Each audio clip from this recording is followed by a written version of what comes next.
తెలంగాణ రాగానే రప్పరప్ప చేసిన పని ఏంటంటే కొత్త జిల్లాలు పుట్టించుడు. అప్పుడు 10 ఉంటే ఇప్పుడు 33 అయినాయి.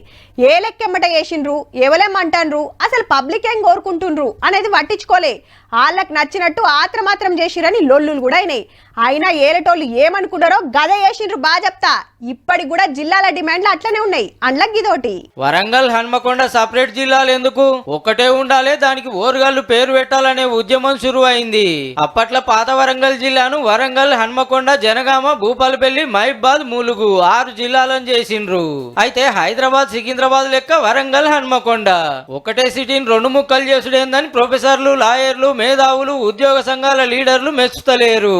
1200 సంవత్సరాల చరిత్ర ఉన్న ఈ వరంగల్ నగరాన్ని 2 ముక్కలుగా చేసి అది మొత్తం ఒక పంచకతి నాటు చేశారు. కాబట్టి వరంగల్ జిల్లా తన ఉనికిని, అస్తిత్వాన్ని, తనకున్న సహజ వనరులకున్న ఒక ప్రాధాన్యతను అన్నిటినీ కోల్పోవడం జరిగింది. ఒక్క సిటీలనే 2 కలెక్టర్లు, 2 జిల్లాల పోలీస్ ఆఫీసర్లు, 2 జిల్లాల ఆఫీసులు ఉంటాయి. మళ్ళా కొన్ని ఒకటే జాగాలు ఉండే వరకు పబ్లిక్ సుత మస్తు తికమక అవుతుండ్రట. ఎండ్లకు పోవాలనో తెలియక కోర్టులో చూసేటువంటి ఇబ్బందులని చూస్తున్నాను. మొదలు అసలు ఏ కోర్టుకు వెళ్ళాలని తెలియడమే కొంత టైం పడుతుంది. అందుకే వరంగల్, హన్మకొండ కలిపి ఓరుగల్లు జిల్లా చేయాలనే డిమాండ్ జోరైతుంది. చూడాలి మరి సర్కార్ ఏమంటదో.